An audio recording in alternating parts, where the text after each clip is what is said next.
तुम जहां से भी घुसने की कोशिश करोगे, आसमान से, जमीन से, समुद्र।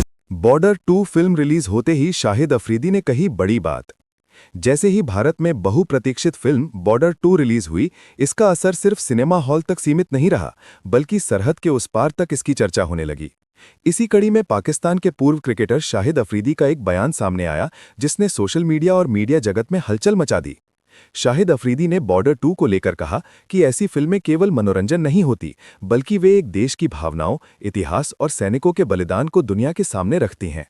अफरीदी ने माना कि भारत सिनेमा के माध्यम से अपने सैनिकों की वीरता और देशभक्ति को जिस तरह दिखाता है, वो काबिले तारीफ है। उन्होंने कहा कि भारत अपनी फिल्मों के जरिए युवाओं में राष्ट्र प्रेम की भावना मजबूत करने में सफल रहा है। अफरीदी ने यह भी कहा कि बॉर्डर जैसी फिल्में जब रिलीज होती हैं, तो वे लोगों को ये याद दिलाती हैं कि जंग का असली मतलब क्या होता है और सैनिक किन परिस्थितियों में देश की रक्षा करते हैं। उन्होंने साफ शब्दों में कहा कि सैनिकों का सम्मान राजनीति से ऊपर होना चाहिए। चाहे भारत हो या पाकिस्तान, जो जवान सीमा पर खड़ा है, वो अपने देश के लिए सब कुछ दांव पर लगा देता है। अपने बयान में अफरीदी ने यह भी स्वीकार किया कि भारत ने अपनी सेना और युद्ध आधारित कहानियों को सिनेमा में प्रभावशाली ढंग से पेश किया है। उन्होंने कहा कि बॉर्डर 2 जैसी फिल्में केवल एक कहानी नहीं, बल्कि एक संदेश होती हैं जो देश के नागरिकों को एकजुट करती हैं। अफरीदी के अनुसार ऐसी फिल्मों से ये भी सीख मिलती है कि शांति कितनी जरूरी है और युद्ध कितना विनाशकारी हो सकता है।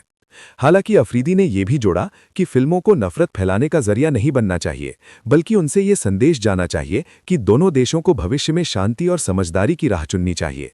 उन्होंने कहा कि खेल और संस्कृति ऐसे माध्यम हैं जो देशों को जोड़ सकते हैं और सिनेमा भी इसी दिशा में काम कर सकता है। अफरीदी का ये बयान इसलिए भी अहम माना जा रहा है क्योंकि अक्सर भारत-पाक संबंधों को लेकर तीखी बयानबाजी देखने को मिलती है। ऐसे में बॉर्डर 2 के बहाने उनका संतुलित और सोचने पर मजबूर करने वाला बयान चर्चा का विषय बन गया है। कुल मिलाकर बॉर्डर 2 की रिलीज ने एक बार फिर ये साबित कर दिया कि सिनेमा सिर्फ मनोरंजन नहीं, बल्कि विचार और संवाद का भी सशक्त माध्यम है, जिसकी गूंज सरहदों के पार तक सुनाई देती है।